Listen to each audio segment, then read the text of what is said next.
Hello and welcome to the Geek Cabal Whisperings. This is episode number 47. I didn't think we were going to get another episode before the end of January, but here we are, 2026. So if you're looking in the future, I don't know why you're here, but kidding. It is, most of our stuff is very relevant to the time that we're recording. So good on you for coming from the future. So anyways, my name is Jim. I'm Bobbie. And so we're getting ready to record this right before a giant snowstorm is ready to come through. Something predicting around 12 to 18 inches in some parts. So yeah, it is actually snowing as we're recording this. We're hoping to. Yeah, so this may be a little bit shorter episode, so you may appreciate that, or some of you may just like our long-winded ramblings.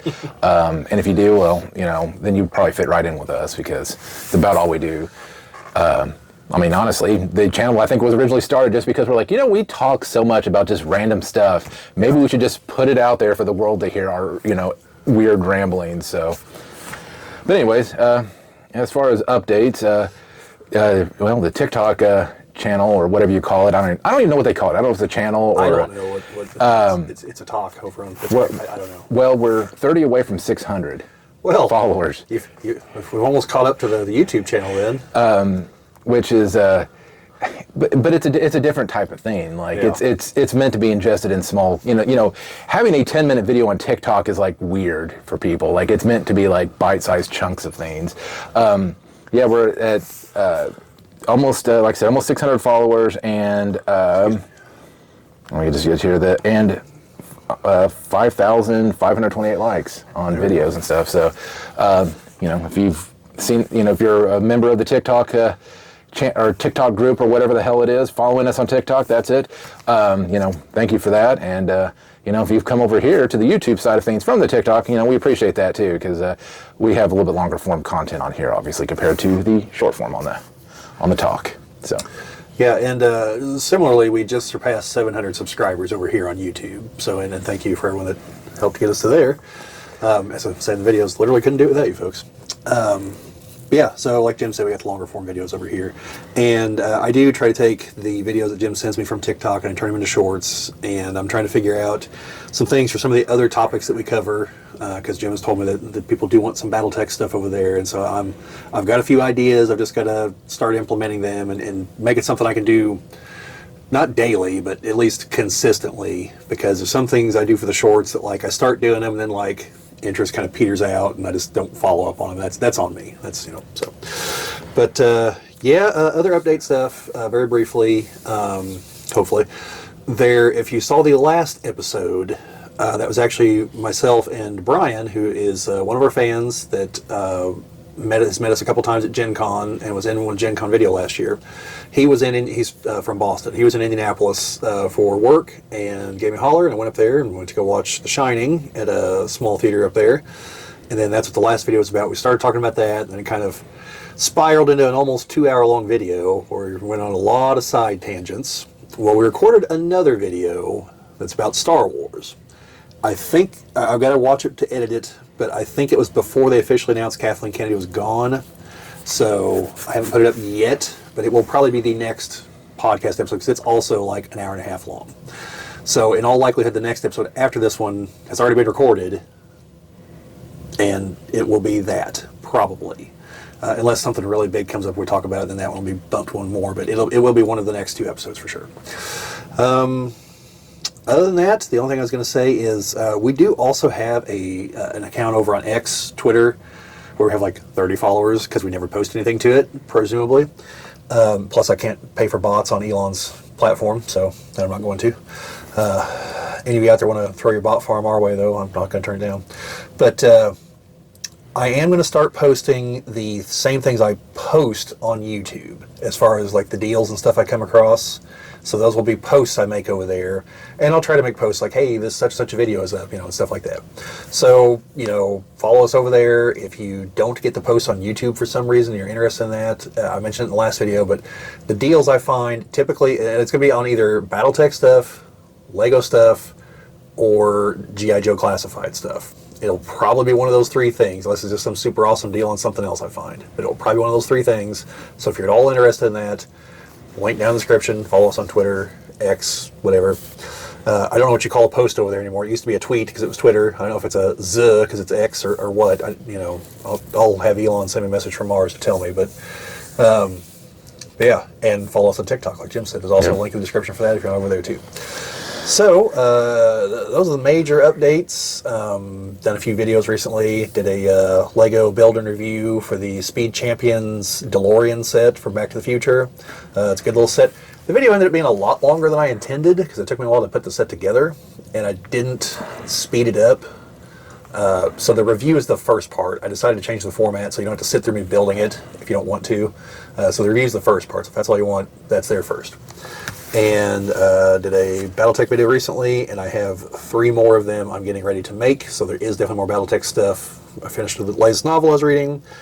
Found something from the Clicky Tech era I want to talk about, and then I have another one that I need to get a few things together, but it should be in the very near future. So other than that, I went to go watch the Fellowship of the Ring extended cut last night, and it was excellent in the theater. If you've never seen it in the theater, you definitely should. The other two, the Two Towers is going to be on tonight. I don't know if that's going to happen with the winter weather approaching, and the Return of the King's on tomorrow night. And again, since it don't live in the same town, driving's probably going to be a little treacherous from what we're seeing. So, Yep. But if not, I'm going to go watch those and maybe we'll do a video about them. But it was interesting. Had an introduction by Peter Jackson. And man, Jim, you think we ramble? Like, I think someone like off screen, if there was anyone off screen, should be like, all right, Peter, that's enough. And like once it was done, Chris was like, I never thought I'd want to have Peter Jackson stop talking about making the Lord of the Rings movies. Like, but I'm here. Like, it was just some like random little details. Like I thought he was gonna be like, talk about the anniversary and everything. I didn't think didn't think it'd ever be this big. Because he's talking about that a bit. They just started talking about like random things. They just started filming one random scene. And he's like, yeah, so Vigo like got hit by a surfboard the day before, so I had to film him from this side all the time. And I'm just like, what is happening here? Like I love you, Peter Jackson, but like, save that for the DVD commentary. Like let's move on. So anyway, definitely worth a watch. But that's about all I got for the updates. So yeah, I know one of the updates that people are probably wondering, since we talk about Star Trek like all the time, are we going to be doing Starfleet Academy? I don't know. It's hard for me to get past the initial reviews and stuff. Bobbie has at least gave me a moment of thinking, well, at least the female Jim Hadar has some sort of explanation, maybe not a logical one, but at least they try to provide a reasoning behind it. Yeah. Even though the reason could have just been that it was a genetic flub. Yeah, I mean, and like I said, I haven't seen the episode, so I'm only going based on what other people are saying. And like the easiest explanation, since this is in the future, right? Like I say the future, it's always all in the future, but I think of the present of Star Trek as like the Next Generation and Deep Space Nine, even though really it's probably Picard season 3. But I think this is past that, isn't it? Because after the burn, that's why I turned it off. Because I realized I had no idea what the hell they were talking about because I haven't watched Discovery season 3. And so, like, I don't know what I'm going to look up what the burn was, and or Jim can tell me. But that's why I shut it off. Because like I need to know what this is. It's important. But there's another member of the cast that I saw in a cast picture that someone pointed out. Like, I don't know if they should even exist. It's one of the people from Let This Be Your Final Battlefield. The half black, half white people. Like, they should all be dead. Because, like, those were the last two. Because they destroyed themselves. So, unless it's, like, a colony that survived. Yeah. And even then, is the implication that, like, one half of them survived? Because, like, they don't intermingle. Oh, yeah. So I mean, there's maybe an explanation there. I don't know. I don't know. Maybe they went back in time. Maybe there was some reason they had to go back in time and save them like they did the whales. And they're like, oh, this species was integral to this whole thing. We need to bring them back. Okay, we're going to slingshot around the sun again and bring a couple of these people back. I don't know. So, yeah, I mean, we haven't watched it yet. I do plan on trying to watch it. So I want to know what's going on. Because a few years ago, I was in a discussion online with some people, and I actually mentioned the idea, like, what they should do is make a Starfleet Academy series, and then as the characters age out, at the same time, since this was all in Paramount, have other shows about various things in the Federation. Then have those characters move to the other shows, Have this be the, this is like college, essentially, and then these are the real jobs. And so then to have the characters transfer, then there's a sense of continuity, a sense of interconnectedness. It makes you want to watch all the parts of it, Well, And so the fact that someone came up with a similar idea, in theory, I'm curious where they go with it. So. well, and the weird thing is that they like threw out what Klingons look like. Like they threw that out the window during Discovery, and it looks like they brought them back to how they're supposed to look. Yeah, well, I think it'd be too much of a. I think people would be like, all right, I guess in Discovery we can forgive it because something else happened to them, but we know what they look like now. We have those shows for now, so like. So there's that, but the problem I'm having right now, and I mean, obviously it's kind of the way that, I mean, everything's like so politically charged, so whatever. Like, I don't want to get into that stuff. It's like, I think like when I go back and I look at the next generation handled topics right. Like, there were real world things going on, and the next generation didn't just like slam you in the face with it, but had subtle ways of, you know, making a story that kind of paralleled things. And the problem I saw with Discovery, and I'm seeing with like, at least with the reviews that I'm seeing of Starfleet Academy, is that they're not doing parallels of things. They're like doing apples to apples versus saying, it's like the exact same situation. They're trying to, and I still don't think that's a good way to go about storytelling. I think, like Star Wars did so well, like the original series Star Wars did so well because they were, it was talking about like what was going on here. And actually, when George Lucas said it, like the rebels were, I guess, supposed to be the Viet Cong. Yeah, and the Empire's actually supposed to be America. But like, obviously, no sane person would ever draw that parallel because the major parallel most people draw is that this is the Empire is supposed to be the Nazis. Yeah.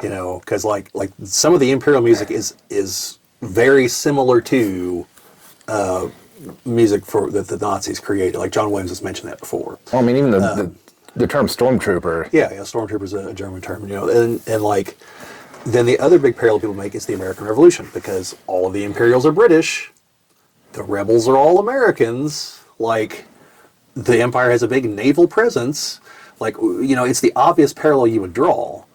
And so the other one, the actual inspiration is like, well, George, I kind of think you're just making that up, because you do just say things occasionally, but, But the point still stands that if that was, let's say that was the line he was trying to draw, there isn't a direct like, oh, this is this. I mean, yes, there are symbolisms. I mean, I think The Force Awakens kind of slammed you in the face with the symbols, with the giant flags and banners and stuff like that. And the Roman salute almost. Yeah. But yeah, I've heard you don't really want to watch the Star Killer scene in German. To the untrained ear, it sounds a little like something else. But what I'm trying to get at is that I think Star Trek could still do the same thing that they want to do. They can put these messages out, but the messages need to be, dealt with in a way that fits in the 26th century. I think is what they're in. Yeah, it's even farther than that, like I just mentioned. Yeah, so it's like way out past like the next generation. Like, there's still ways of handling it. There's still ways of making it fit your narrative, but in a way that gets people thinking another way. It's like one of the episodes a lot of people point to as a superb episode is the Drumhead, where that one woman, Admiral Sati, I think, comes on board and like just starts finding like conspiracies all over the ship, and finally comes down to Picard testifying, and he uses her dad's own words against her that like, no, you can't just do these things. And, the one admiral that's overseeing it just walks out. Doesn't even render a verdict. He just walks out. Like it's done. And, the episode clearly guides you to what it thinks is the right answer, but never is like, this is the correct answer, And, because like you've got the situation where like Worf like gets consumed by it. He's all in. He's like, there's conspiracies here, Captain. We must root them out. And it's, there's still some moralizing, Picard basically telling, Worf like, well, no, there aren't boogeymen behind every corner. And like, the moment you go down that path, of course you're going to find them because you're going to see everyone as an enemy. And, even in that, that could be pointing to something like McCarthyism or something, but it never like beats you in the head like, oh, there was a man named Joseph McCarthy in the U.S. Senate in the 1950s. Like, it doesn't do something stupid like that. It's like, oh, in Earth history, this, it's like, no, this is just a thing that happens among people. So it's a timeless story because it happens again and again throughout history and will probably keep happening well in the future. And that's the better way to do it is don't try to circle it back to like this specific incident in the modern day, tie it to a larger narrative, again, like the Star Wars thing. even if George really was trying to model that after the Vietnam War, there's no allegory directly linking it to the Vietnam War. You know, it's the oppressed versus the oppressors. Like, that's the story. That's history, you know. And it's one that you can definitely put onto other things. Like, you could say, you know, well, like you said, the Nazis and, you know, the rest of the world, or, you know, any other sort of conflict. It makes me think of the one time that the Next Generation went somewhere that really got them in some trouble, and that's when they were talking about the Irish Revolution, where Data mentioned about how terrorism sometimes does work. Yeah. And I think that episode's banned in the UK, isn't it? yes, and I get why, because I mean, it was they were terrorists. I mean, it'd be like any sort of terrorist group now. Like, if you started mentioning them specifically, it's probably not a good thing to do. But making, you know, I think that, you know, if you had like a terrorist organization that was doing something in Star Trek or Star Wars, and what we do in Star Trek, actually, the Maquis. yes, but I mean, let's say, okay, say the Maquis. They can wear the hats of many different things in modern times. Yeah. And that hat can change based off the current time that you're watching it. I mean, you watch the original series, a lot of the stuff it was originally based off probably doesn't fit now, but there's probably other items out there that it would line up with. Like a modern viewer that doesn't have the context probably doesn't understand that it's supposed to be, a lot of it's supposed to be Cold War allegories. The Klingons are supposed to be the Soviet Union, and the Federation's supposed to be the NATO allies, because they're both trying to get all the other planets aligned with one or the other for galactic dominance, essentially. And then you've got the Romulans, who are, you know, the duplicitous, sneaky types, who, I don't know, maybe they're the Chinese or something, I don't know. You know, they're supposed to be a different faction that's trying to occasionally play the other two off against each other. And, you know, it's a bunch of Cold War politicking, which is why, again, Star Trek VI is the ultimate end to all of it, because it's after the collapse of the Soviet Union, and it models that with the collapse of the Klingon Empire, and then far more optimistically at the time, thinking we were going to become allies. So, you know, because things kind of looked that way for about 5 minutes in the 90s. If you also see Terminator 2, you'll see the same thing. Well, Whenever Arnold explains that Skynet launches its nukes at the targets in Russia because it knows they'll counterattack, and John's like, aren't they our friends now? And it's like, because for that brief moment in time, we kind of were, and then, you know, we weren't. Or more like frenemies. I've seen people that legitimately think that at the end of World War II, we like sat down with the Soviets and were like, hey, look, guys, the world's going to work out a lot better if we pretend to be fighting each other for the next several decades, but in reality, we're never actually going to fight each other head to head. So we'll both play this up for domestic audiences, but realistically, we don't care what you do behind the Iron Curtain. Maybe keep that train of the engine of ingenuity and design and all that. The war machine, keep it moving forward. So, but anyways, see, look at that. We're not even to the first topic yet. Yeah, we're Peter Jackson in over here and rambling on to stuff that doesn't make sense. So, or it does make sense in our own minds. But so ultimately, if we get around to watching it, we will talk about it. So yeah.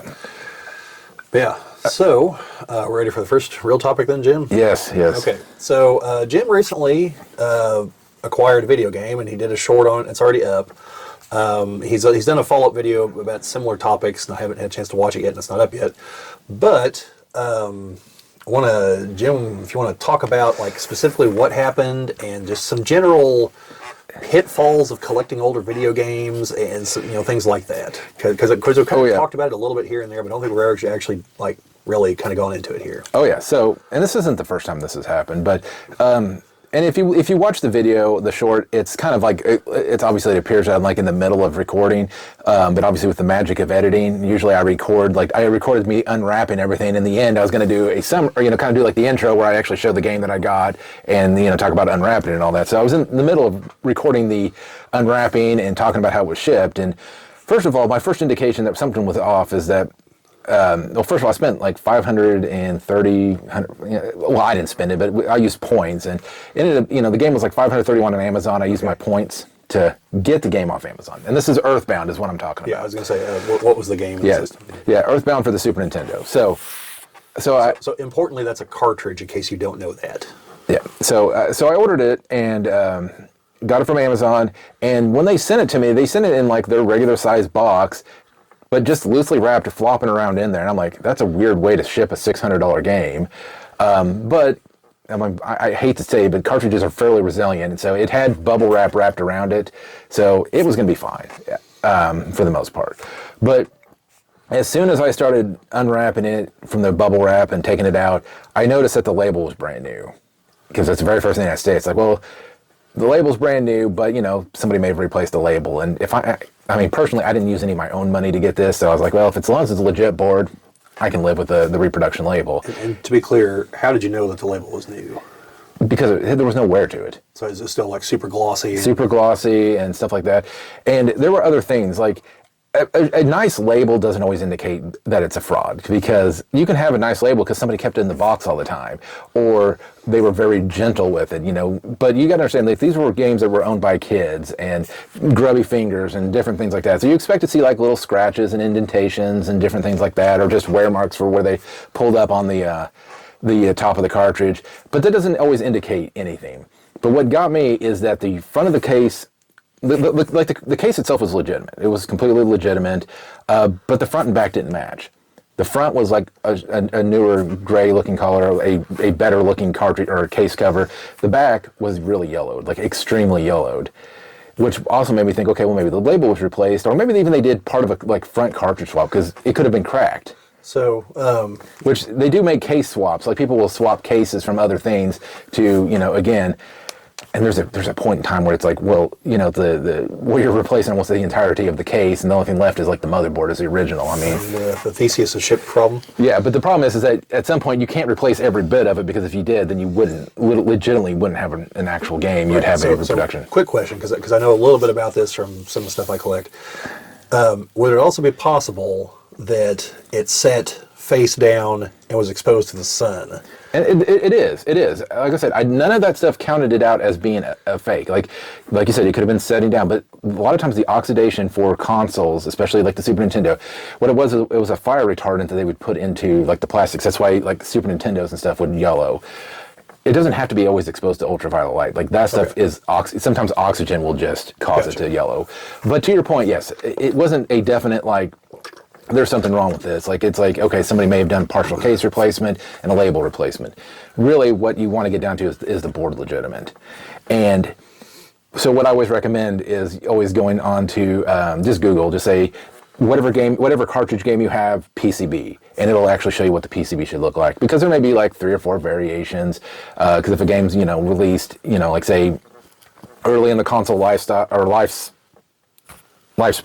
and then had multiple iterations. You may have multiple board iterations too. So you could have, I hate to interrupt you again here, Jim, but just to be clear, whenever you're talking about all this, you are talking about the board inside the cartridge. Correct. Which is like similar to a computer board. Yes, but well, even then, even the outside case can have variations. And I did that in one of my variations in Super Nintendo, where you had the early ones that had the lock on it, so you couldn't pull it out of the console, but then later ones allowed you to pull it out of the console. That was Super Mario World that I had. I have both variations of that. Yeah. But yes, the board itself inside would actually have variations. But the one thing I do definitely know with Earthbound is it's a battery backup. So as soon as I pulled the board out and I saw no battery, I knew it was a fake at that point. I knew more than likely what they did, because the board was legit. It was a Nintendo from like 1991 or 92 or something. But I knew as soon as I saw the board, this isn't legit. So I put it back together, popped it in the console, turned out to be Yoshi's Cookie, which is like a $20 game. So this is a random question I have, kind of related. So what is the significance of the battery? Like, I know in this case the fact it doesn't have one means it wasn't the right game. But what is the purpose of the battery on some of the boards? For save games. Okay. Which is why, like, say if you, and I've done this with a lot of the Pokemon games, is that if you can't save your game, more than likely the battery's dead, and it's just a simple little swap. Actually, somewhere in here have the batteries. Yeah. So enough that I keep these around. These are the little battery backups that you can, just easy, simple solder on the board. Good news is that these all work for like the cartridge games, and they work for the console games too. So pretty simple little fix to do. So. All right. And so what has been your remedy for this? What have you? Well, luckily I purchased it from Amazon. So Amazon has a super good return policy. Like, they're all about that. The one thing that I think that Amazon was I definitely want to make sure, because this was a Amazon renewed partner. Like, so Amazon has like certain sellers that like fit into like the refurbished program. Okay. And Amazon recommended this group as a refurbished company. And I'm like, there's no way in hell somebody refurbished this and didn't notice that it was Yoshi's Cookie. Now, like, this was the fake label, obviously, like the different front of the cartridge and stuff like that. This was a attempt to pass off a fraudulent copy, and I think their hope was that somebody would get it, not test it, throw it into their collection. And I've done that before. I've done that with a lot of things. As soon as that happened, I went back and went through all of my recent Amazon purchases and did all those, which Bobbie will be putting that up on the YouTube at some point very soon, so you can see exactly me going through legitimate copies and what I look for and stuff like that. And just understand that I'm not a pro at any of this. Like, there's times like where the board, technically the board could be incorrect, because what some people will do is they'll find a compatible board and swap the right chip onto it. So like say, and I've seen some people do this where their board has a broken lead, like one of the PCB is bad. So they'll find another game, like a donor game, and then they'll solder the board onto that. I gotcha.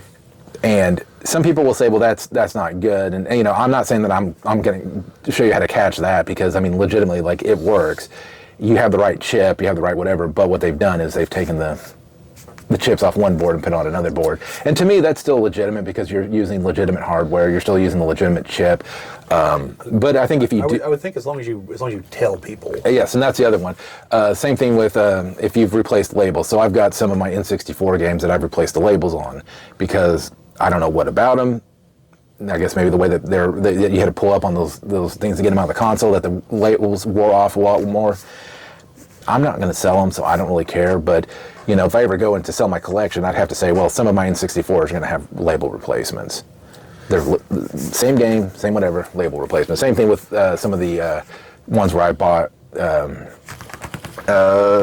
my Iron Man Man of War for the Sega Saturn has a reproduction manual. I never can say it's complete in box, because it's not, because it's a reproduction manual. That's stuff I'd have to state as well. But what I ended up doing is not only did I let Amazon know, first of all, they kept on saying, well, it's a defective product. I'm like, no. I said, this was a fraudulent product. And I got on, a chat with somebody, and I told them, I said, like, no. I said, they were trying to pass this off as legitimate.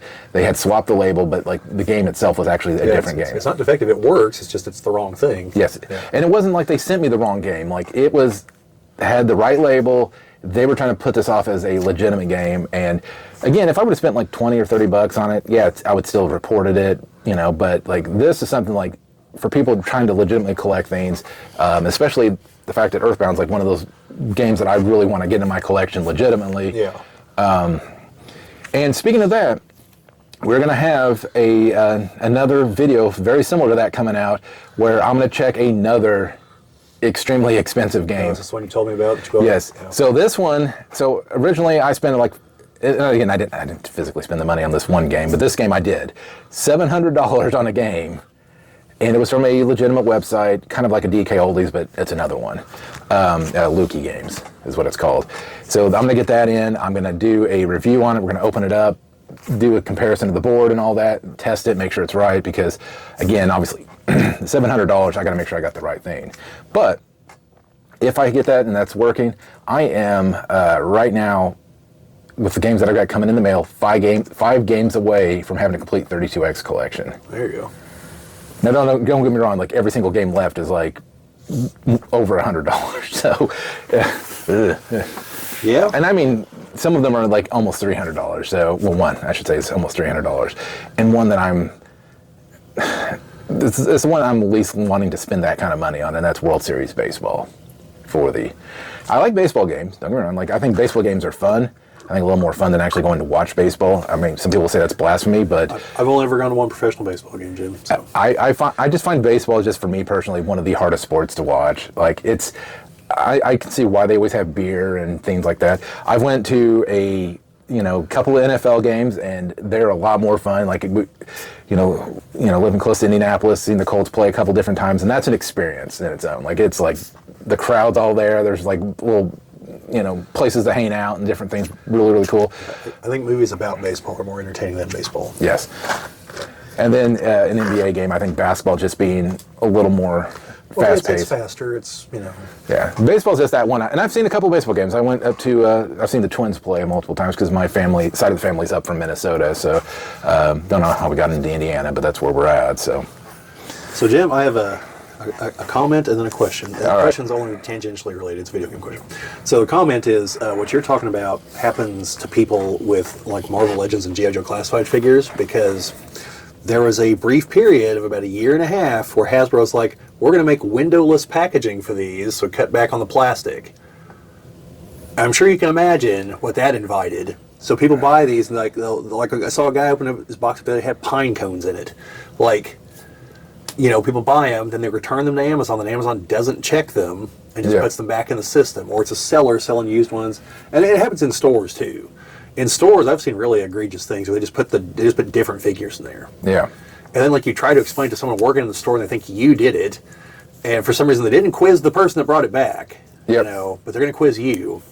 And so yeah, it's a problem. I really should go through in the few figures I have from that era. I really should open them up, make sure they're all the right figures.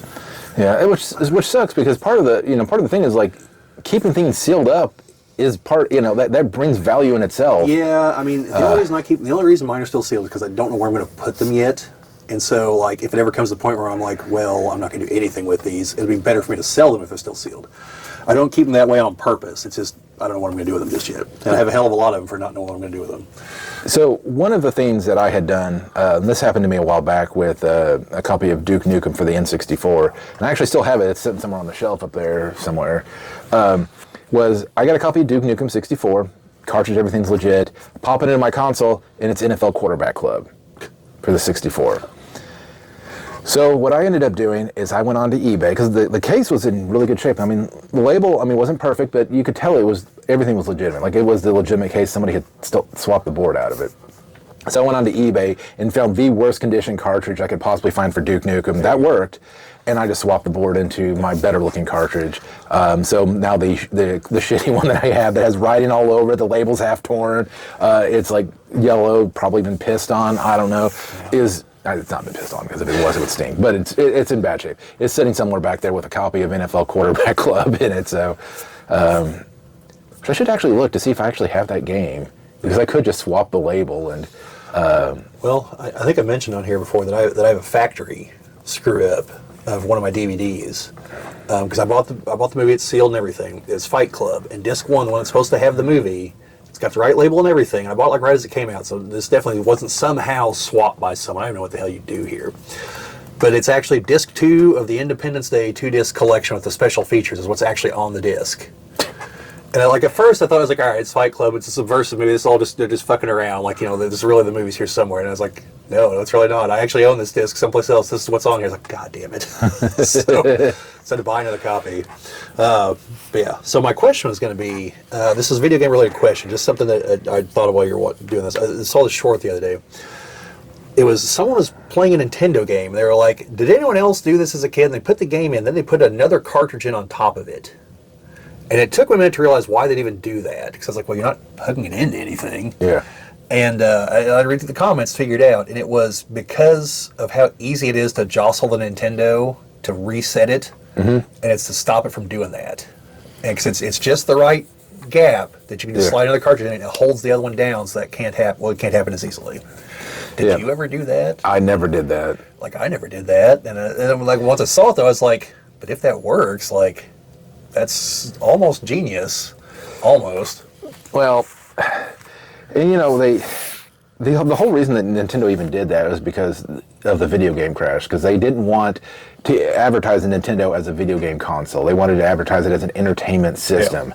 Yeah. That's why all the pictures have like the whole family around it. Yes, and it's supposed to look like a VCR. Yeah. Because they obviously solved that with the top loader, but then they made like the biggest mistake ever with the top loader, and that is you can't hook it up with the RCAs. It's RF only. Huh. But yeah, I mean, this is obviously very more similar to like the what Japan had, which was with the Famicom, which was a top loader.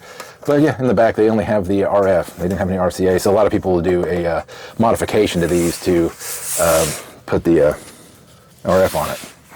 So anyway, that's just a little facts and stuff. But no, it's unfortunate that people do that. I mean, first of all, the whole video game market is just out of control. Like, I get certain things being worth some money. Like, and I still wish I have the money to buy it, even though I just spent $700 on one game. But up in Bloomington, they had a copy of the alpha build of Terminator 2 for the NES, which is the cartridge with like holes in the front, so you could swap chips out, so you could program the chips, put the chips into the game, and play it. They wanted like $900 for it, but it's like one of those, like, it was never meant to be out in the public, never meant to be out. And they said it's barely playable, like a bunch of the features don't work, so it's like very early build. But it's like, but other things, like things that shouldn't be worth the money that people are asking, like, say, for example, Super Mario World. The game that was released with almost every single Super Nintendo ever released is like a $20 game. And I know people are like, well, it's $20. That's not. And I'm like, no, you don't understand. Like, that is like the most popular game for the Super Nintendo. It's the one that like most people got with their consoles, and all this. I mean, they just made so many copies of it. It's like, why is it worth? But it's just everything's going up, and I think some of that's also because the market itself, like, just people are destroying cartridges and stuff like that. But anyways. Enough rambling on with that. You've run into the things. I've run into the things. All I gotta say for those people out there, don't be a dick when you're selling things. Like, be truthful with what you're selling. Be truthful with what you advertise. And if you're someone that's like supposedly refurbishing games, there's no way that should ever gone out, because the very first thing you do is you put it into a console and you let it start up, and you check that everything works, so you can play the game itself. It's usually just a couple of seconds of just playing the game, hitting some buttons, making sure that the people jump or shoot or whatever the game does, and then you're done. You move it out.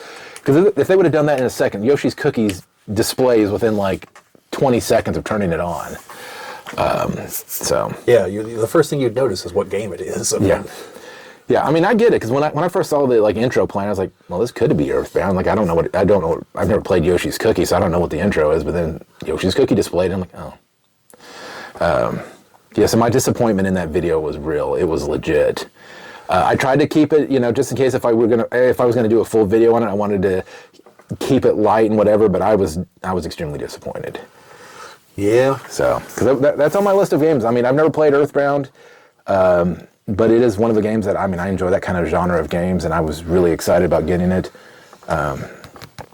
Yeah, Jim, I'm not gonna lie, like, after I saw that, like, there was one of my figures that, like, I didn't have with the others, and I was like, I just bought this off eBay. Like, I really should make sure that's the actual figure. And I opened it up, double checked, so. Yeah. It just seems like there's just scummy people out there, more and more. Though I think right now the biggest industry of scummy people out there, scamming people, is with Pokemon cards. I have seen so many things where... Like fakes, or they'll do like pools and stuff, like where they're like, oh, you bought a pack, and they'll open up packs. And so what they're supposed to do is like they'll do these streams where someone will say, okay, you buy a pack, okay, we're going to open it live so you can see what it is. And what people were noticing was the packs were already open. So you can see where the issue comes in, because the idea is, you do it legit, it's fine. Like, you're like, okay, here is a, let's say if something we're familiar with, HeroClix, and you're like, here is a box of HeroClix. We're going to open it live, cut it open the tape, pull out the thing. But then you notice the box is already open. They've already looked at the figures, and they're probably not going to sell the ones that have the good pulls. They're going to be like, oh, you got you got a rare in yours or whatever. Yeah. But no, that's what they were doing with the Pokemon, is that they were already open. Maybe this is just me. Why would you ever buy them that way? Because I don't understand. Like, this is probably just me as a 40-some-odd-year-old. Like, I just don't even understand the appeal to that. Well, because people want to. I mean, it's like what people watch, like, Twitch streamers and different things like that, and they pay money to do that. It's like they find entertainment out of it, and they want to see what they get, like, right away, instead of buying stuff. And the thing is that if you ever seen these people when they go into like a Sam's Club or a Costco, they like go they're like, oh, the Pokemon cards are in, and they just go and they just like rip the display out and just carry like the display up to the front, pretty much. Well, I've seen that in person at Walmart, so. And yeah, I'm glad I'm not into the Pokemon card things. I like the games, like, some of the different games and stuff. I mean, obviously, one of my most expensive games I own is Pokemon Crystal, complete in box. So, I enjoy the games, not so much the card game, and I'm glad because, I mean, I've seen just too much. I mean, where people rent a U-Haul and run it through the front of a building and, you know, steal the stuff. And well, I mean, it's not like we don't know some people that just like walked out of Gen Con with a pallet full of cards. Yeah, true. Pokemon cards. True. Magic cards, we wanted to, or both, I don't know. Oh, that does actually bring up an update I forgot about talking about. That we actually got invited to a game store to do some recordings in. The game. It's a game store in Jasper that wants us to come in and, you know, do some. I'm going to do a recording on their video game section that they have. Bobbie's probably going to do some stuff there with some of the actual gameplay of there's BattleTech. There's a guy we know from when we played HeroClix that's gotten into BattleTech, and I'm going to talk to him and see if he wants to record stuff. Also, to go there and actually play, because Jeff wants to. He's interested in going over there too, so I just got to figure out what day we're going over there. Yeah, so at some point in the near future, we're going to go down and kind of iron out the details with the folks there at the store and, you know, kind of just let them know what we're going to bring in. Because, I mean, obviously, we're going to bring in recording equipment and, you know, some stuff and to be able to record, you know, gameplay or to, you know, do some interviewing or anything like that. So, but it's nice because they got video games, so I can kind of contribute a little bit. I mean, I like to play I played some of the BattleTech and played HeroClix and some way back in the day playing Overpower and I have Overpower cards. Trying to sell them. In theory, they're worth quite a bit of money. Well, there's still an Overpower league out there. Someone else acquired the rights. They've released new sets in the last year. And so, in theory, they're compatible with the old ones, too. They changed the names of the abilities, but they're also the same colors and the same sequence, so they're supposed to be cross-compatible. Now, the first set was all like public domain characters, so like Dracula and like Sherlock Holmes, like the Egyptian gods, things like that. But they have acquired at least one comic license now, and they're working on some others. So they're nice. trying to get back. And the thing is, like the license they acquired, I think some of those characters have old Overpower cards too, because I think they're in the image set. So like I'm assuming that means you could use the special cards with the old character cards. I'm assuming that's possible now. Nice. But anyway, now I've got a few of those cards that have worth like $300-400, and like the whole set. My guesstimate is it's worth about $2,000. So, but getting that for them, that's gonna be the trick.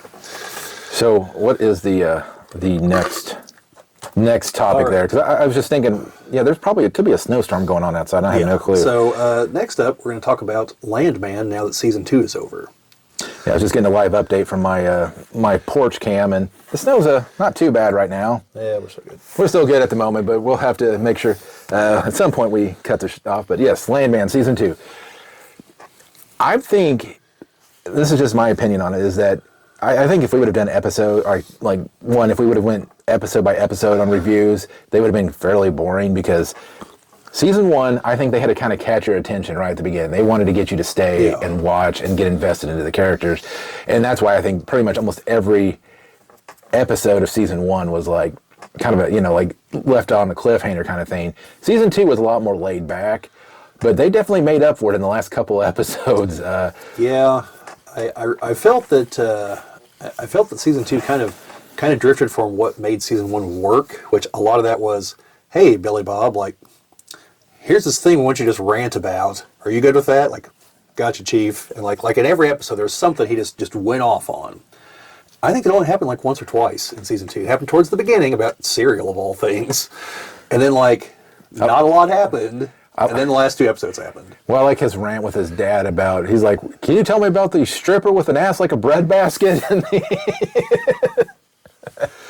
don't know.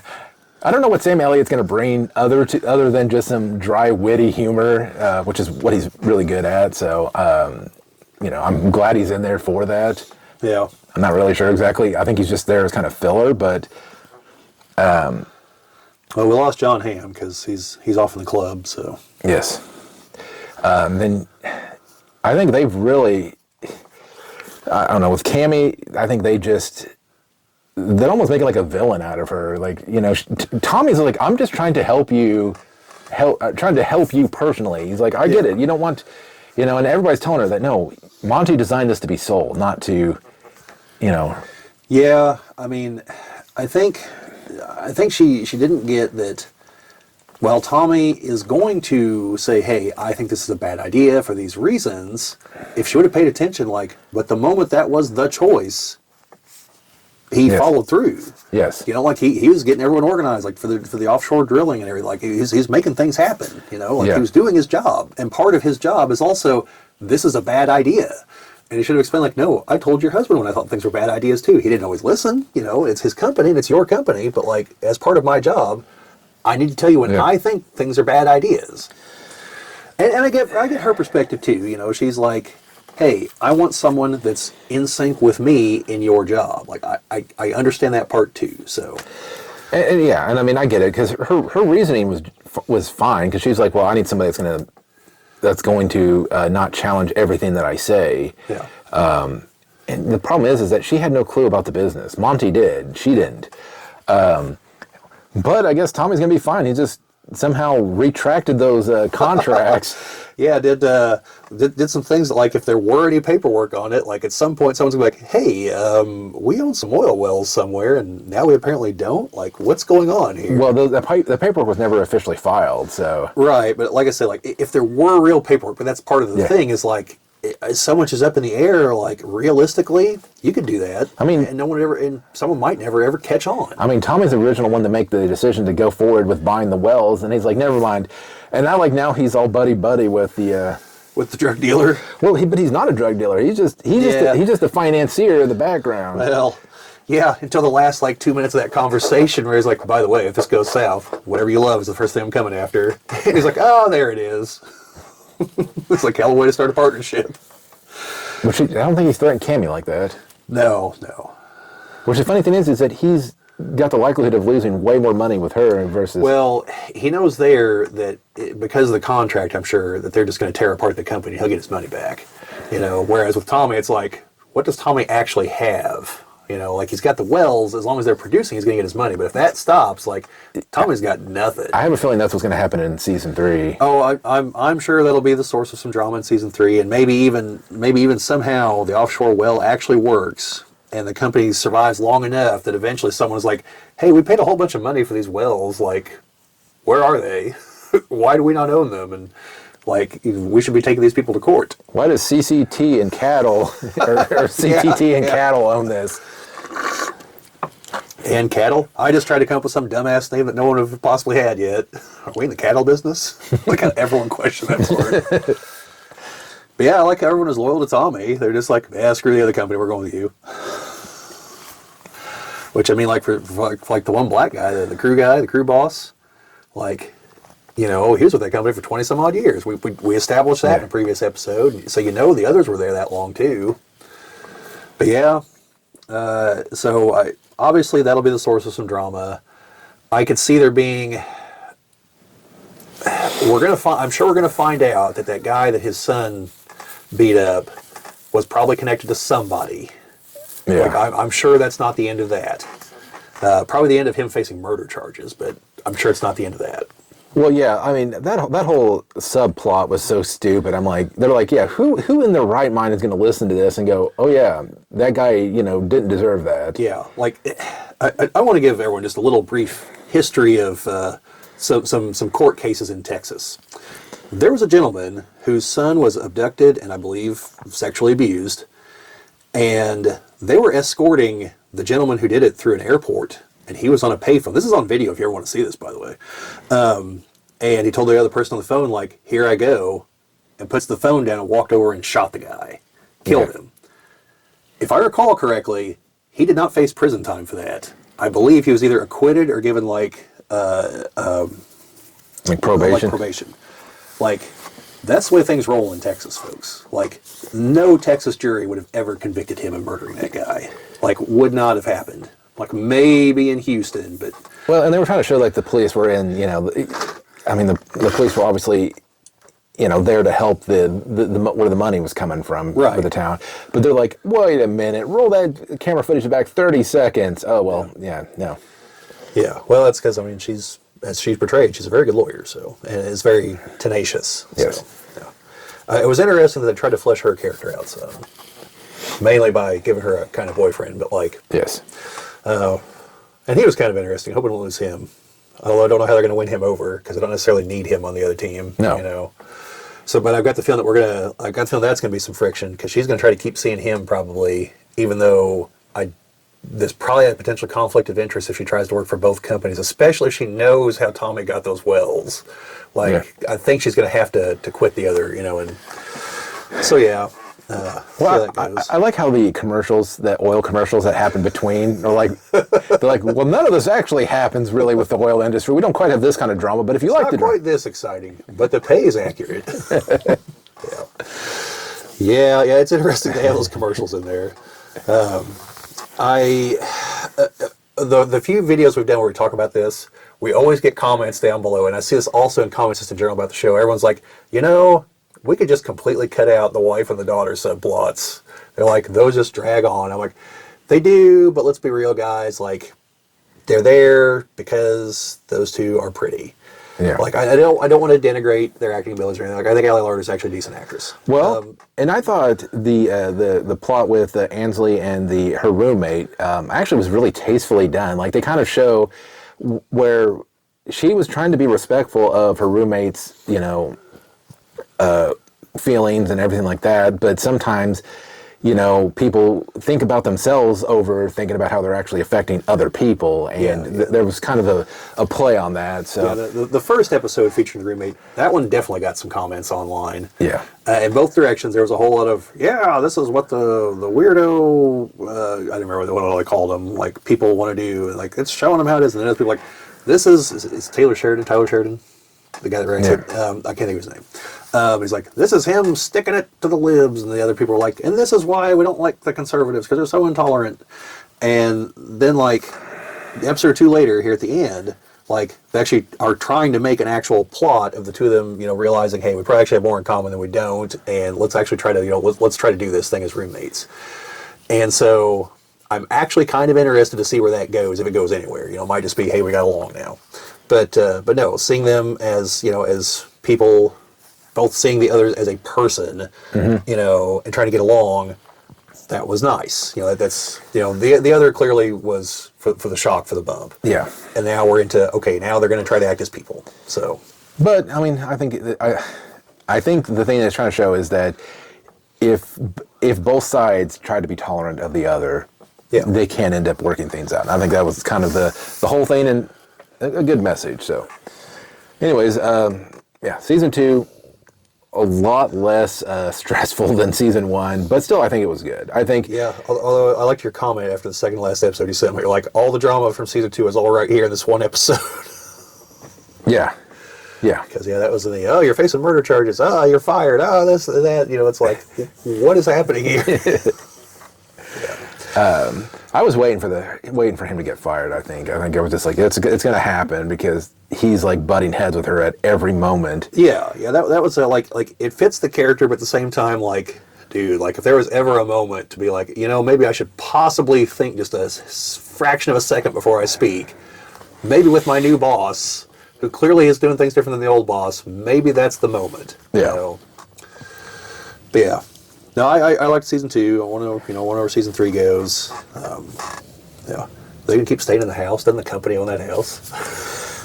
Yeah, that was my question. I like how Tom was just like, they don't know I'm fired yet. Let's use the jet.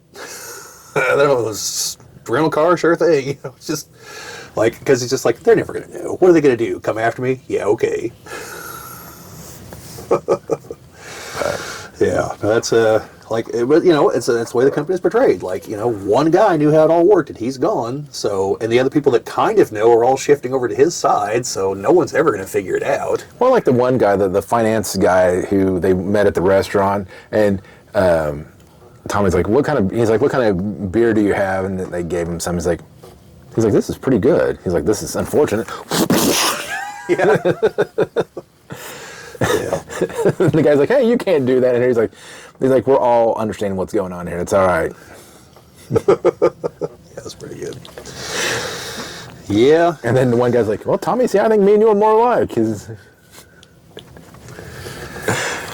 That would be great if the oil industry was actually that cutthroat, where you're just like walking into a restaurant, you see some guy just bash someone over the head with a beer bottle, threatening them to explain what was going on with money. I wouldn't be surprised if parts of it aren't like that, but. Yeah. All right. So, Landman Season 2, good. Not quite as nail-biting as the entirety of Season 1 at all the times, but it made up for it towards the end. So, excited about Season 3. So, which is, I think it's already goes into beginning to film in February, I think is what it said. Yeah, they seem to be treating that almost like an actual TV show and not like, oh, we're going to take 3 years to make 8 episodes of Stranger Things Season 5 and then complain that, like, we didn't have enough time. So, I mean, luckily it's not as... yeah, there's not tons of visual effects and stuff like that. It's filmed more like a regular TV show, just with a bigger budget. It looks like it's a movie quality, but there's not... Like, it's not like a big budget sci-fi movie, so... You can film it in a reasonable time frame and get it edited. All right. But actually, talking about that, I just want to throw this out there real quick. Whenever Peter Jackson was rambling in front of the Fellowship of the Ring last night, he mentioned that was one of the problems they were facing, was like, everyone is like, this is going to fail and it's going to be spectacular because they're filming all 3 all at once. Because so what happens if the first one fails? You've still got, you just go straight to home video, or what do you do with them, And New Line was like, hey, we need like 25 minutes of the movie so we can show it off at Cannes to kind of show people we know what we're doing. But the problem was, since they were filming it, sporadically, and he's like, like Monday we'd film a scene from the Fellowship, Tuesday would be a scene from the Two Towers, so they had to try to find a chunk of like movie that they could probably get done, and it was the Mines of Moria is what they settled on. So, yeah. So that's just a little like, when you push, like, yes, you can get things done. No, the Mines of Moria would be a good scene to show. Yeah, because he was like, well, it's got a clear beginning, middle, and end. It's got stakes. It'll have effects. It'll have the music. This is a good chunk to show off what the movies will be. Especially if they showed the Balrog. Yeah, I'm assuming it literally is from like once they get in to once they leave the mines. So it should have shown the Balrog and everything else. So. Though every time I see that, people are like, well, this isn't the exact representation of the Balrog, but it's still a good one. I mean, it's close enough. I think the idea is it's pretty much undescribable, but anywho, so what do we got for the next topic? All right, so the probable final topic: Kathleen Kennedy is gone from Lucasfilm, or shall be in the very near future if she isn't already. Like, it's been announced, it's official. This isn't like the last 2 years of every other day hearing it's going to happen. Like, it is actually going to happen if it hasn't already happened. Well, so I seen the news on it, and people are showing like highlights of Kathleen Kennedy, and the one that they keep showing is her saying, well, there's not like there's books out there of material. Yeah. Could you imagine if she would have been called out at that moment in time and saying, well, yes, there are. There's like this entire extended universe, and there's this book, this book, this book, this book, this book, Yeah, there's literally over 100, so. And that's not counting the comics. Yes, and she'd been like, well, but those are written, outside of what. I'm like, no. I mean, yes, they are, but any of them could have been adapted. Any of them could have been, Yeah, I mean, they were written to be within what was considered canon at that point in time. Plus, you don't have to one for one. You adapt them. Like, if there's little changes you need to make, go ahead. But the core stories are there. So yeah, no, there's that. But no, for me, I'm not torn. I am glad that she's leaving, because I do think no matter how you look at it, she's responsible for bad things. But the only I don't want to even say hesitation. The only thing that sticks with me is, if I'm going to blame her for the sequel trilogy, and I do, I also have to give her praise for Andor, don't I? Because if she has that level of control that she's to blame for this, then she also should be given accolades for this. Because presumably she had the same level of control over both. Okay, because Andor is excellent. Rogue One is excellent. Solo's at least watchable. I mean, objectively, several things they made under her tenure are good, or at least passable. It's just that the destruction in the sequel trilogy is so much to overcome. I don't think any amount of good could ever outweigh it, unless the good is literally like removing it from canon. And that wasn't ever going to happen under her. So I have seen people who claim that she actually prevented things from being worse, because Iger and the other executives wanted other things that were even more stupid to happen. So if that's the case, then thank you, Kathleen Kennedy, for not allowing it to be completely and totally destroyed, only mostly destroyed. I guess there is that. But no, I think no matter what, because of her position, she is ultimately responsible for everything that was made. And if that's the case, then whatever decisions led to the sequel trilogy are on her, and it could be a case of she actually just let the creatives do their thing and just chose poorly on the creatives, or didn't set enough of expectations of a plan, because Tony Gilroy, who made Andor 1 and 2, has basically said that, she just let him run with it. Well, if that's the case, then, there it was a good choice, but elsewhere was a bad choice, because J.J. Abrams did not have a plan for all 3 movies, and he did his usual mystery box bullshit. But then the ultimate bad choice was Rian Johnson. I still say most of the problems originate from 7, but it's 8 that just you think you have problems before, hold my beer, buddy. And then bringing back the non-architect to try to finish part 9. It's just that chain of bad choices. That would be enough to get anyone else fired.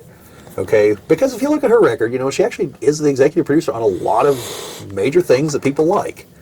So on one level, she had to know what she was doing, I think.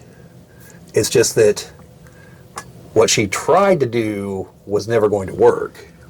And it's either she just let the creatives run, or she did actually have an agenda, like a lot of people suspect, because, it doesn't help when you walk around with a shirt that says the Force is female, not that in and of itself that's necessarily a bad thing. I think it is, because the Force isn't gendered, it's a force, but that signals what you're trying to do. Now, if what you're trying to do is bring in female fans, that is a laudable goal. I support it.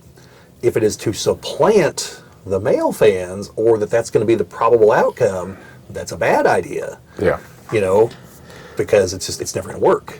I think the ultimate problem with the way things went was that there's nothing wrong with going against what was in place before. Because I think about the Star Trek Next Generation during Gene Roddenberry's involvement, and then when he obviously wasn't involved anymore and finally passed away and all that, that there were certain things that the one was no conflict. Yeah, no interpersonal conflict among the main crew members. And they were like, Gene, have you forgotten how to write a show?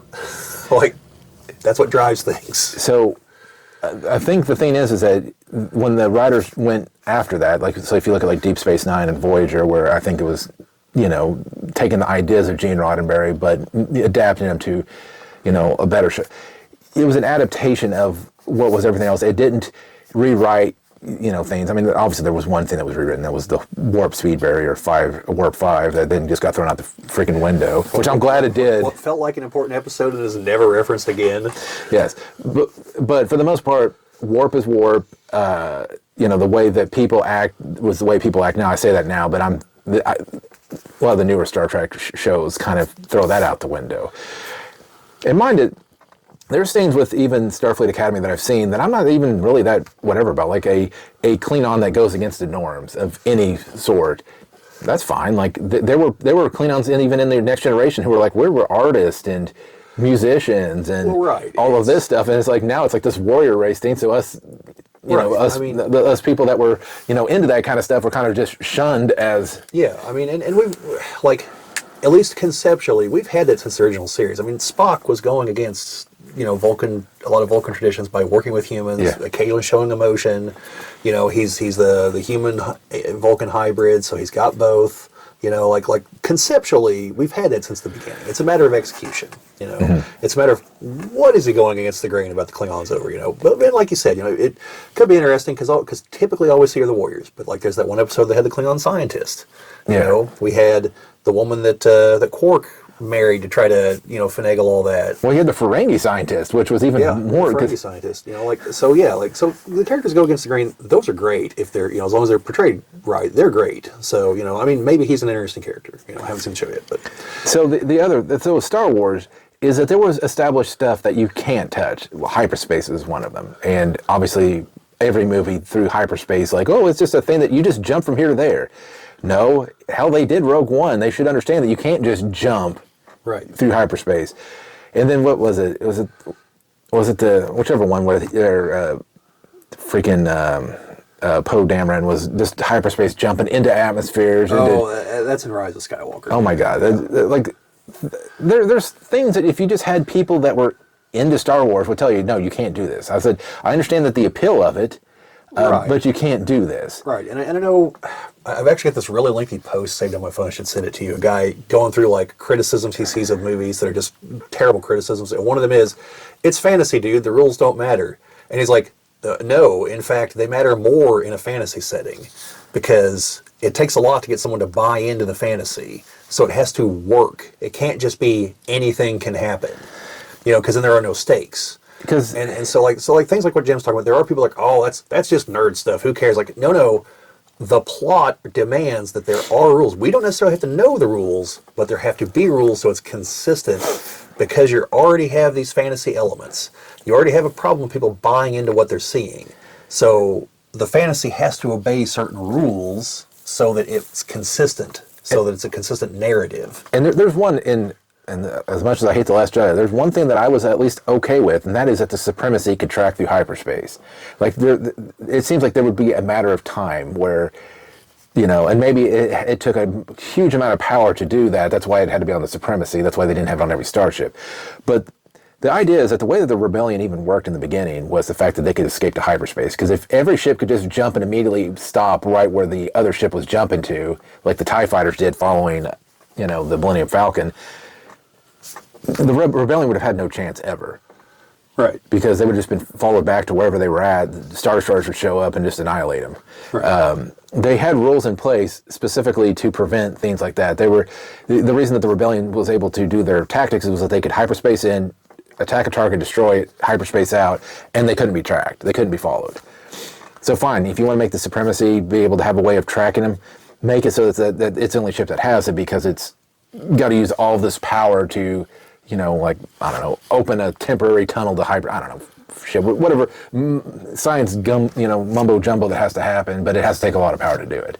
So you have the one ship that has it. So then when they destroy it, they save the day. But no, launching the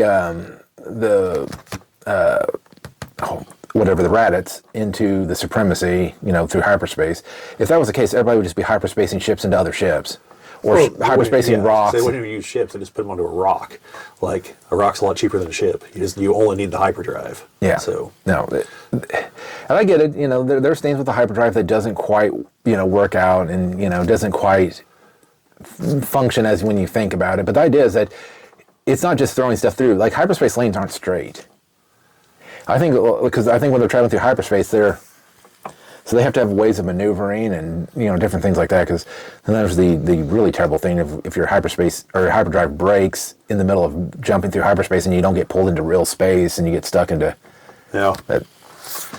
Yeah, and I know, like in one of the books, it kind of goes into a scenario similar to what you would have to do to hyperspace ram, and that is as the ship it was either in or jumping to hyperspace. And this was back during the big Sith War, like 5,000 years ago. And the Jedi Master went aboard because his apprentice had joined the Sith, and he went aboard to stop him. And he gets to the hyperdrive and just fires up his lightsaber and stabs it with his lightsaber. So the thing starts skipping between real space and hyperspace.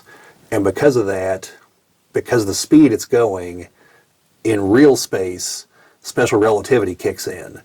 And it's stuck that way for long enough that by the time it emerges, it's the present era in Star Wars. Even though it was like hours at most to them, or minutes. But because of the speed, because of being above light speed, special relativity kicks in. And, the rest of the universe went by 5,000 years while they were like that. So that's the kind of thing that would have to happen for the hyperspace ram to work, is it would have to be literally in that like split second where you've accelerated, but you're not in hyperspace yet. And so, it should be impossible, because the timing on that should be impossible to figure out. Plus, it obviously I think I know what they're doing, sir. Let's move 1 degree to the right, and they'll totally miss us, Well, not only that, but the one thing you ever notice is that as soon as they exit hyperspace, they're, at normal speed. They're not flying at the speed of light. Right. So, the Raditz jumping into hyperspace actually shouldn't have done anything at all. Well, I think it's that split second where it's accelerating, before it's in hyperspace. Yeah. And but it shouldn't work, because everything we know about hyperspace the supremacy should have been big enough that it shouldn't have been able to hyperspace in its direction anyway, because it should be emitting a gravitational field. Yep.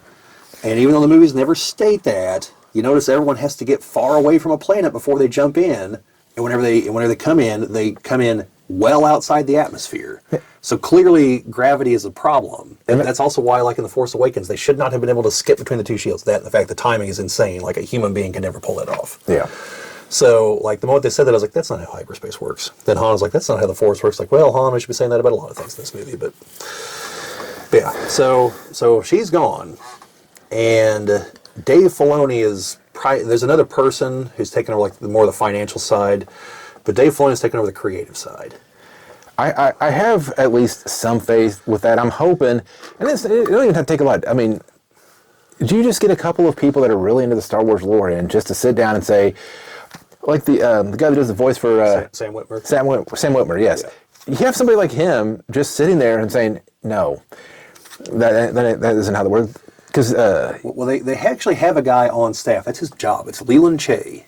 He's the guy who oversees the website, Wikipedia.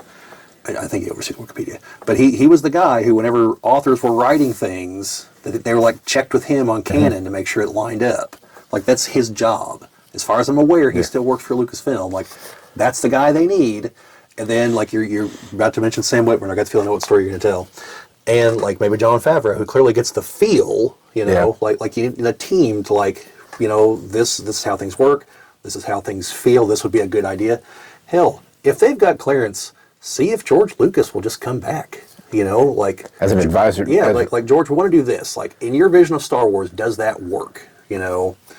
And bounce ideas off of him. So, well, yeah, the story that Sam talked about was something about where Padme had mentioned, you know, wanting to meet Anakin's mom, and they're like, well, no, he's already met her. Yeah. What are you talking about, Sam? Back in the Phantom Menace, God, they had dinner together. Oh, right. Yeah. So it just takes a little bit to have somebody on there to say yay or nay. Because this is what I'd like to see with the future of Star Wars. I'd like to see a new series, like a new trilogy. It can be, you know, current time. It could be the Old Republic. I don't really care. As long as they hell, it could even be the build-up to the prequel trilogy if they want. I don't really give... Oh, the prequels of the prequels. Yes. It could be anything like that. But just have a clear story. Have the 3 trilogies already written. Or at least plotted out that this is how it's going to progress. So that it's not any surprise, because we just came up with it 20 minutes ago.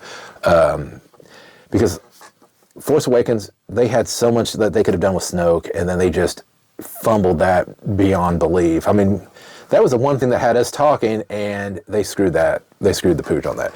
But no, and I think bring back the Star Wars stories. I think having that filler in between, even if it is not in theaters, if it's released on Disney+, but I think the stories, I think they filled a niche that was nice. If it was stuff that wasn't relevant to anything else, really, but it filled a void. You know, Rogue One was good. Solo was okay. I think it gave a side of, you know, Han that people could understand. It would actually show why he probably shot first. Yeah. That was the whole point of the final scene there. Yes. Yeah. So he should have shot first, and then that should always take that back out and fix it. Hopefully they leave it where... I ever told you I've seen a picture of George Lucas wearing a shirt that says Han shot first? Yeah. That I'm pretty sure has not been altered. I think they should go back and fix it and have him shoot first, because it's supposed to be a progression of his character, so you can see that he went from scumbag to an actual hero. So, I noticed the movie's never explained that spice is actually a drug. Han was a drug mule for Jabba. So the thing that I think they need to do is, I think they should bring him back. I think it should be, so that way you can tell tales of like the final whatever of Darth Maul, or there's still an open thing about Mace Windu being alive. Like Samuel L. Jackson even brought it up more recently that he's been trying to get like a follow-up story of Mace Windu, because he's like, I'm very torn on that, because on the one hand I like Mace Windu. I'd like to see more of him. On the other hand, like, how many more Jedi are we going to find out survived Order 66? Like, the whole point was like that they're almost all gone. Yeah, no, and I get, and like everyone that keeps cropping back up is like we're lessening the impact of Obi-Wan and Yoda here every time that happens. And it's like, you know, and I get it, again, because I like the character. And if it's a well-written story, I want it. But, like, you know, it needs to end with him dying. He can't survive. It can't be like one of these, oh, then he hid until the New Republic era. Like, no. It's got to be like one final blaze of glory, probably against Vader, you know. Or he's renounced himself as a Jedi and just kind of went into... Severed his connection to the Force and went and had a kid somewhere, and after he changed his last name to Calrissian, because everything in Star Wars has to be connected. No, it turns out that he had a son who went to go brush stables in a... Broom Boy. All right. That's the movie we need. The Adventures of Broom Boy. They even call it that. Make it a TV show for the kids. Just in case Skeleton Crew doesn't work. Well, Skeleton Crew is great. They should be pushing that. Well, That's how you get kids into the... I think... so I think like what they did with... the one guy on Rebels, I can't think of his name is, that was a Jedi. Kanan, yes, Kanan Jarrus. I think his is what the kind of route that if they had Mace Windu come back should go down. But no, I was just thinking what they need to make a story on is Kyle Katarn. Yeah. Because he wasn't a Jedi in the beginning. No. He just, stole the Death Star plans and... Yeah, we might have to change that part. But... fought the Dark Troopers and... We might have to change that part too. Since both of those have been brought over to Disney canon in different ways. Well, no, the Dark Troopers could still be fine, because the Dark Troopers were on, what's-his-face's ship, but he never explained where they came from. It wasn't like his, was it? You know, they could have just been an old project he dusted off and brought out, and then, they're like, well, most of these were destroyed when Kyle Katarn destroyed the hammer, and Vader was like, I'm disappointed in you. And Kyle Katarn learns the ways of the Jedi from Luke after murdering half the Empire. I mean, his kill count is, like, ridiculous. But yeah, I do think overall, like, I think at the very least, the stuff they're going to produce is going to feel like Star Wars. Shadows of the Empire. You know, like the Ahsoka series wasn't perfect by any stretch, but it felt like Star Wars. You know, it hit most of the beats, I mean, I've got a few issues with it, but, like, it felt like, from what we now have in the new canon, this at least still feels like it fits, as Star Wars. So yeah, I think Dave is too invested in Ahsoka as a character, and she's a fine character. It's not that, but, like, she doesn't need to be in everything. No. And at some point, if they keep moving forward, like, she also is going to need to die for good this time, and not time travel again to stop it.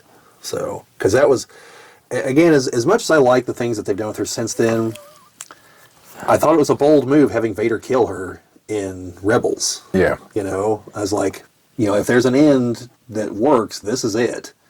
Her trying to convince Anakin to come around, only to realize that no, Anakin's gone, and he's a Sith Lord, and you stand no real chance against him.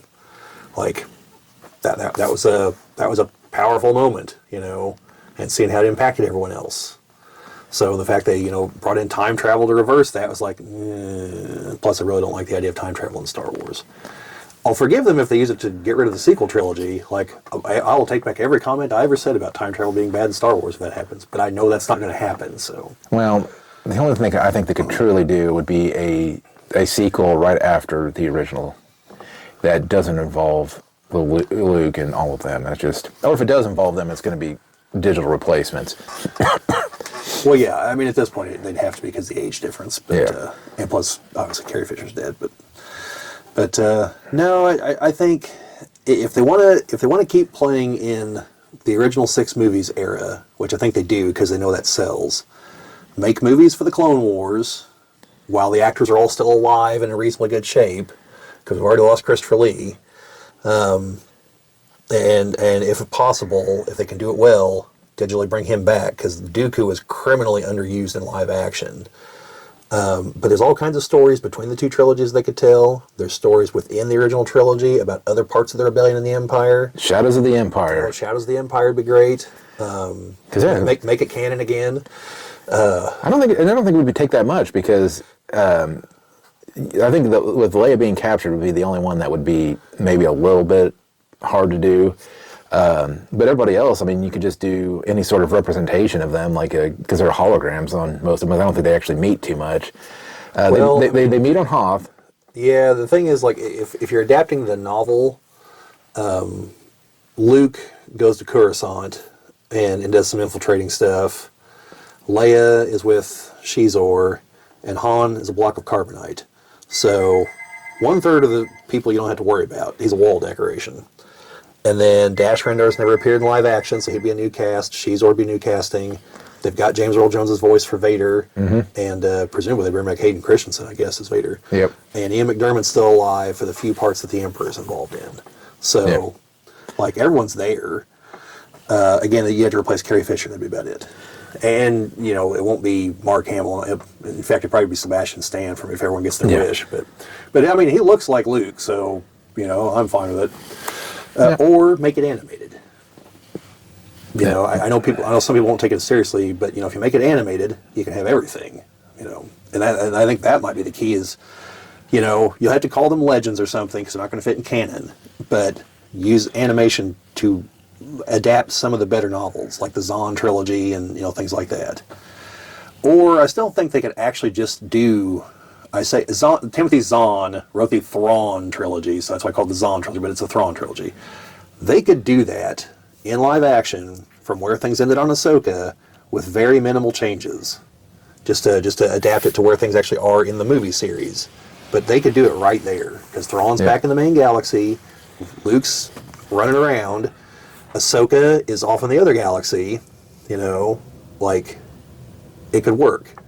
It just, you know, you had to adapt it a little bit. You had to figure out how Ezra would fit into the plot because he's back in there. Had to have a side plot about getting Ahsoka and Sabine back into the main galaxy, but, like, the parts are all there. You just adapt the Thrawn trilogy. And I think people would forgive some other things if you did that well. So, even though we know where things ultimately have to end up, like, you know, you do that, especially if you introduce Mara Jade, and then we have hope that at the very least at some point they can figure out some way that her and Luke got together, but that she wasn't part of the clusterfuck later on, and so Luke does actually have a son out there somewhere to carry on the actual Skywalker legacy. And then you have there you go. Then you have another. You got him. I don't even care if that plot line leads to, like, Mara Jade knows she's being hunted and gives her son to Rey to raise. I don't care if that's the way they go with it, you know, as long as it's well written. Like, to bring all the ideas together, you know, like, if we're not going to get rid of the sequel trilogy, let's at least make the best of it and, you know, go from there.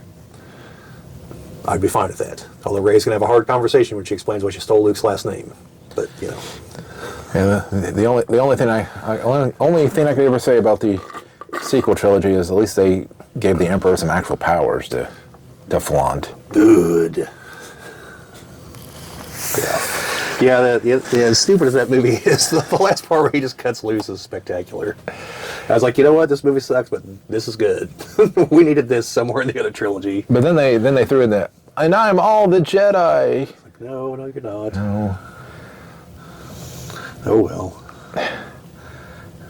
But hey, I think we actually were more kind about the future of Star Wars than we have been in a while. I mean, it can be salvaged. It's just you've just got to go around the sequel trilogy. You got to adapt as much as you can from the EU back here to set up what you're going to do over here.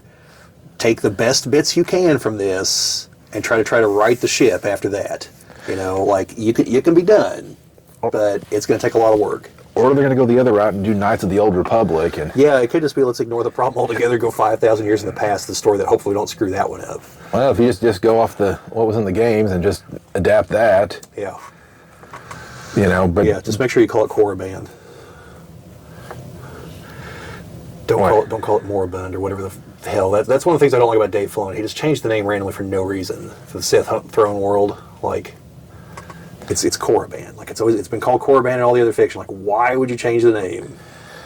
That's literally just oh no, it's got the name I like on it. You know, that's the things that gives me pause about Dave Filoni. That, and unfortunately, if they do that, they won't do all the dick moves you can do in Knights of the Old Republic.